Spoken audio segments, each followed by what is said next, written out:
Good night ណាអូនសូមឡាញ់បងស្រឡាញ់អូនខ្លាំងណាស់សន្យានឹងបងឈប់ឆ្លោះគ្នាទៀតបានទេ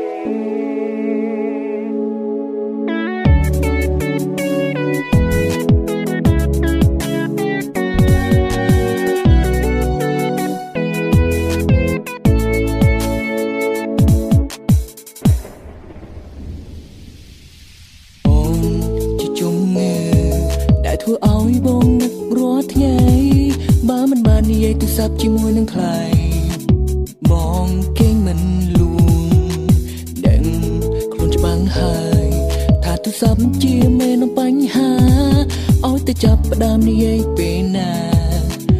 តែងតែឆ្លោះគ្នាអូនមាន post ថាទៅវិញទៅមកចង់ឲ្យអូនយល់ពីចិនចង់ប្រាប់តែការពិតរឿងចិត្ត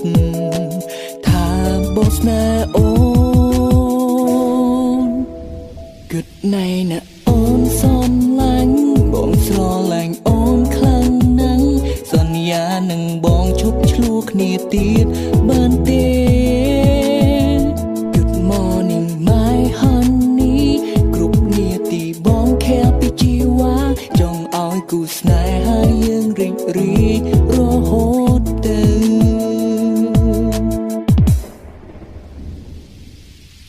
ពេលដែលគ្មានអូនក្នុងបេះដូងហាក់ដូចជាឯកាចង់ឲ្យអូននៅក្បែរបងរហូតដល់ជីវ៉ាតើធ្វើបានទេក្តីស្នេហាបងច្រើនប្រៀបដូចជាដំណក់ទឹកភ្លៀងហើយចម្រៀងមួយបទនេះបងតែងជូនអូនស្ដាប់មុនពេលចូលគេពេលមកស្ដាប់ចម្រៀងមួយបទនេះហើយឆាប់ចូលគេណាពើគុំនៅយប់ជ្រៅខ្លាំងពេកនៅជីវ៉ានឹងទេថាបងបារម្ភ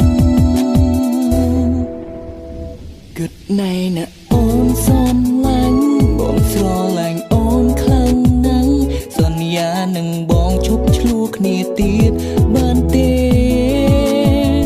Good morning my honey គ្រប់នាទីបងខែពីជីវ៉ាចង់ឲ្យគូស្នេហាយើងរីករាយរហូតទៅ